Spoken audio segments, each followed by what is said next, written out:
So this girl thinks she has found a true love, but her best friend is about to snatch him. This girl, her name is Fumi. Now Fumi has been grinding since day one. She's 29 years old and works as a marketing executive at one of those big tech companies in Lagos. She's always focused on work and minds her business. But she has this best friend, Dara. Dara is her complete opposite. While Fumi is quiet and reserved, Dara is loud and flashy, always partying with new guys. Dara is a daddy's girl. All she has to do when she needs anything is call daddy and she gets it. But Fumi works hard for her money and every penny is important to her. But they've been close since forever. And Dara always came through whenever Fumi needs help, especially money matters. One day, Fumi gets this major opportunity. A company selects her to lead their team at the East African Digital Solutions Summit in Nairobi. This will be her first time representing the company abroad. She's nervous but very excited. This is the kind of break she's been working towards her whole life. And so she jets off to Kenya. In Kenya, she and Dara are constantly gisting on the phone like they always do when she's in Lagos.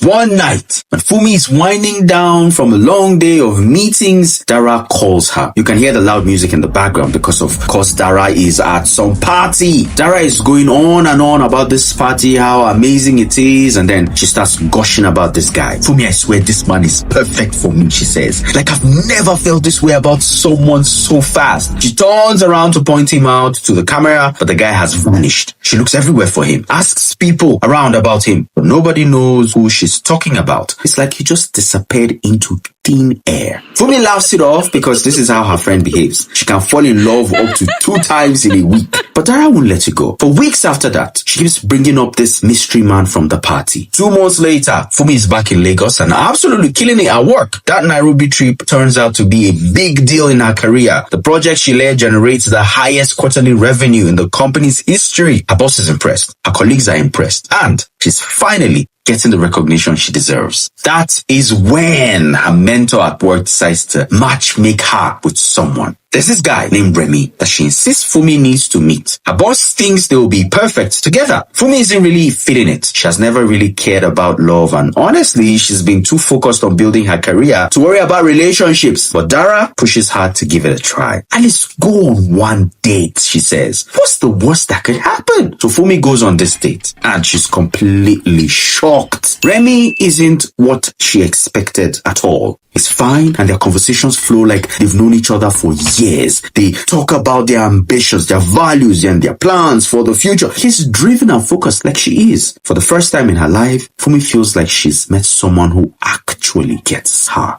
They start seeing each other regularly and things are going really well. One evening, Remy offers to cook for her at her place. They're having a perfect romantic evening and then they hear a knock at the door. It is Dara. Fumi immediately introduces them, but she notices something strange. Dara goes completely quiet for a moment, just staring at Remy with this shocked expression. But then she recovers quickly, starts chatting and laughing normal. Fumi thinks maybe she imagined it. Everything seems perfect between Fumi and Remy. So perfect that he decides he wants to propose. He asks Dara to help him plan it, which makes sense since she's Fumi's best friend and she knows all the fancy places in Lagos. Dara agrees and they start meeting up to discuss details. During one of these planning meetings, Remy says something Dara didn't expect. He tells Dara that he remembers her from the party. They talked and one thing leads to another and they end up sleeping together. After that day, what was supposed to be a one-night thing turns to regular hookups. Even after he proposed to Fumi, he and Dara keeps meeting up behind her back. Meanwhile, Fumi is living in a happy bubble. She thinks she's finally found her person, someone who will help her build a stable, loving life she's always wanted. But she starts to notice something strange in Remy. He's more secretive with his phone calls, cancels dates last minute, but she doesn't think too much about it. She's so close to having everything she's worked for. A few weeks after the proposal, Fumi invites Dara over to her apartment to look at wedding preparations. Remy is there too, sitting on the balcony with his phone while the women go through fabric samples and guest lists and all that. At some point, Fumi goes to the kitchen to get drinks. From there, she hears laughter coming from the balcony. She peeks through the sliding door and sees Dara leaning way too close to Remy, a hand touching his arm. The moment moment they spot her, they jump apart like they've been caught doing something wrong.